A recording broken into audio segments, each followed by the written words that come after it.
មានសមុទ្រឋាននេះបានន័យថាវាមាន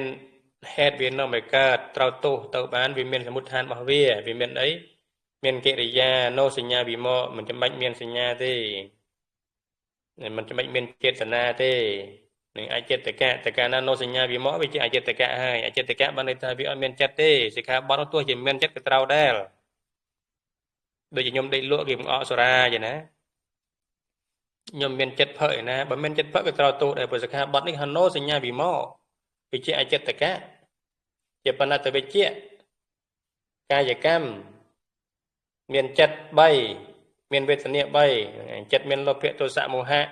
មានវេទនា3តោមនោសោមនោនិងអពេខានឹងពួកបិនឆៃនេះព្រោះណាបើសិនណាខ្ញុំរៀនលំអិតអូព្រោះណារៀនវិន័យក៏ព្រោះទាញដល់អភិធម្មទាញដល់ប្រសូតអញ្ចឹងបានជាវិន័យ3ដកសូត្រ3ដកអភិធម្ម3ដកនឹងបញ្ចាក់ចូលគ្នាដូចកលាសនាញ់អញ្ចឹងវាលំអទៅវិញទៅមកឆ្ងាញ់អញ្ចឹងបានអ្នករៀនទាំងឡាយតែរៀន3ដកហើយគឺឆ្ងាញ់អញ្ចឹងទៅណាទេបួសមួយជីវិតគ្រប់គ្នាឯងគាត់តែដាក់រៀនឲ្យចប់ហ្នឹងវា30 40ឆ្នាំទៅហើយ